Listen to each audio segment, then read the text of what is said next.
Screen पे एक article देख रहे हैं, जिस आर्टिकल में मिंट की ये खबर है। ये देखने को मिल रहा है कि सच आखिरकार बाहर आ गया और दसॉल्ट एविएशन जो राफेल बनाती है उसके शेयर ताबड़तोड़ भागने लगे हैं, यानी कि उछाल पर है। दुनिया को क्या सच पता चल चुका है। और इन सब के बीच में देखने को मिल रहा है कि पाकिस्तान अब भारत से बातचीत करना चाहता है, लेकिन राजनाथ सिंह से खफा है। और इन सब के बीच में IAEA ने, यानी कि अंतर्राष्ट्रीय एटॉमिक संस्था ने लीक को लेकर एक बड़ी खबर दी है। जानेंगे जियोपॉलिटिक्स में क्या कुछ चल रहा है। हमेशा की तरह जानने को मिलेगा बहुत कुछ। आइए जानते हैं इन खबरों को विस्तार से। पहली बात तो ये कि पाकिस्तान ने जिस तरीके से झूठ का सहारा लिया, आज की डेट में क्या हो रहा है, पाकिस्तान को खुद मुंह छिपाने में ही दिक्कत हो रही है। इनके मंत्रियों तक ने बड़े बड़े झूठ को शेयर कर डाला, जिसमें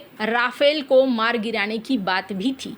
लेकिन कल भी मैंने इस बात की खबर दी थी आपको कि खुद फ्रांस की तरफ से ये चीजें क्लियर हो रही हैं कि नहीं, राफेल को कुछ नहीं हुआ है। और अब असल में देखने को मिलने लगा है, मार्केट बाजार दसॉल्ट एविएशन की तरफ जा रहा है और ये तेजी से आगे बढ़ रहा है। कहा जा रहा है कि ये एक नए रिकॉर्ड को कायम कर सकता है। स्क्रीन पर आप देख सकते हैं जिस रफ्तार से बढ़ रहा है। दुनिया भर के देश अब राफेल की तरफ अपनी नजरों को रख रहे हैं। इंडोनेशिया ने यहाँ फ्रेंच राफेल को खरीदने की बात कही है कि जिस तरीके से भारत पाकिस्तान एरियल क्लैश हुआ और इसके बाद राफेल विमानों पर इनकी भी नजर गई है। अब ये इसे बढ़िया ताकतवर विमान मानने लगे हैं। साथ ही साथ चाइना के डिफेंस सिस्टम, चाइना के हथियारों को एक बड़ी मात भी मिली है। पर आपने एक चीज नोटिस करी होगी कि एप्पल को लेकर इस वक्त डोनाल्ड ट्रंप ने एक बयान दिया था, जिस बयान में इन्होंने कहा था कि एप्पल को मैंने कहा कि भारत में मत जाओ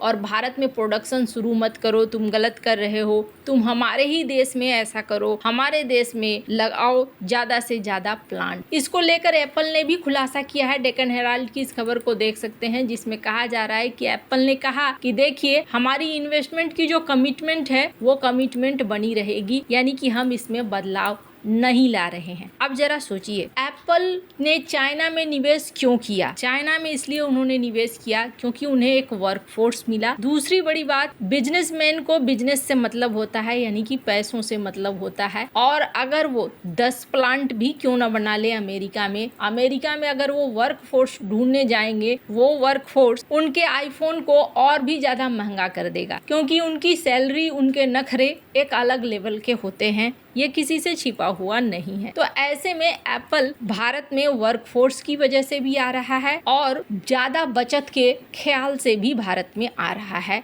और ये बंद होने वाला नहीं है। लेकिन डोनाल्ड ट्रंप इस तरीके के बयान क्यों दे रहे हैं? क्या डोनाल्ड ट्रंप अब भारत के ऊपर खपा है? तो एक चीज तो साफ देखने को मिली कि भारत की तरफ से भारत के PM मोदी ने और PM मोदी के साथ साथ डॉक्टर S जयशंकर ने, इन दोनों ने ही इस बात को साफ किया कि हम डोनाल्ड ट्रंप के बयान के साथ सहमत नहीं हैं। डोनाल्ड ट्रंप ने आनन फानन में बयान दे दिया था कि हमने वॉर रुकवाया और पूरी क्रेडिट खुद को लेना चाह रहे थे, या जो भी इनके मन में था। इसको लेकर देखने को मिला कि भारत ने इस चीज को क्लियर किया कि हमने यहाँ पर सीज फायर के लिए हाँ कहा, क्योंकि पाकिस्तान का हमने काफी कुछ तबाह कर दिया था और तबाही के बाद पाकिस्तान अब चाहता था कि किसी तरीके से सीज फायर हो जाए, समझौता हो जाए। हालांकि डोनाल्ड ट्रंप भारत से कुछ नाराज तो जरूर दिख रहे हैं, और ये मैं नहीं कह रही हूँ, बल्कि हिंदुस्तान टाइम्स की इस खबर को देखिए। पेंटागन के पूर्व अधिकारी माइकल रूबिन, इन्होंने अपनी नाराजगी व्यक्त की है।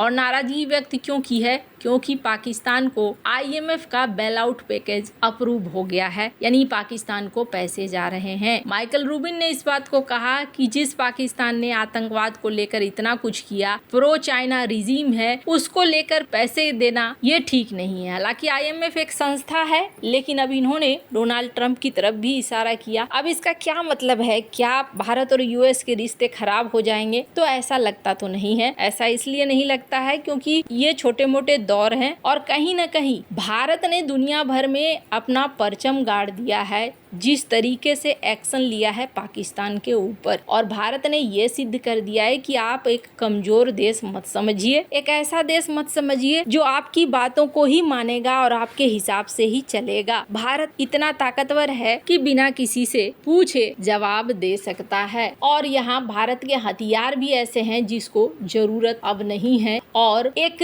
जोड़ी सी बन रही है रूस, भारत और इजराइल की। तो यहाँ पर बहुत सारी चीजें हैं इस युद्ध के बाद जो बदल कर दुनिया के सामने नजर में आई है। मात्र 3 दिनों के अंदर भारत ने जिस तरीके से इस जंग को समेटा है, उसे देखकर समझ में आ गया है कि ये जो मामला है भारत का, ये अब पुराना वाला मामला नहीं रह गया है। वहीं राफेल की चर्चा खूब हो रही है, और सैटेलाइट तस्वीरों की वजह से अब वेस्टर्न मीडिया भी भारत की बात को मानने को तैयार है। अब इसी बीच IAEA यानी कि एटॉमिक संस्था, इन्होंने एक बयान जारी किया है। दरअसल बहुत ज़्यादा बात हो रही थी कि क्या किराना हिल्स पे हमला हुआ है, क्या न्यूक्लियर लीक हुआ है, तो इस पर इन्होंने कहा है कि नहीं, ऐसा कुछ भी नहीं हुआ है। अब इन्होंने यहाँ क्लियर कर दिया कि यहाँ रेडिएशन नहीं हुआ है, कोई रेडिएशन लीक नहीं हुई है। अगर ऐसा होता तो लाखों लोग मारे जाते वगैरह वगैरह। अब सच क्या है ये किसी को नहीं पता, लेकिन संस्था अगर कह रही है तो इसका मतलब है नहीं हुआ होगा। लेकिन यहाँ पर राजनाथ सिंह ने ऐसा क्या कह दिया कि पाकिस्तान को बड़ी मिर्ची लगी है। राजनाथ सिंह ने कह दिया कि जिस तरीके का ये देश है, इस देश के हाथ में नहीं रहनी चाहिए न्यूक्लियर मिसाइलें, और ये दुनिया के लिए एक बड़ा खतरा है। 15 मई को रक्षा मंत्री राजनाथ सिंह ने जम्मू कश्मीर के श्रीनगर में भारतीय सैनिकों को संबोधित करते हुए कहा कि मैं पूरी दुनिया के सामने ये सवाल उठाना चाहता हूँ कि क्या ऐसे गैर जिम्मेदार और दुष्ट राष्ट्र के हाथों में परमाणु हथियार सुरक्षित हैं। मेरा मानना है कि पाकिस्तान के परमाणु हथियारों को IAEA की निगरानी में ले लिया जाना चाहिए। ये बयान ऑपरेशन सिंदूर के बाद आया है। पाकिस्तान को एक तरीके से बड़ा वाला झटका लगा है, क्योंकि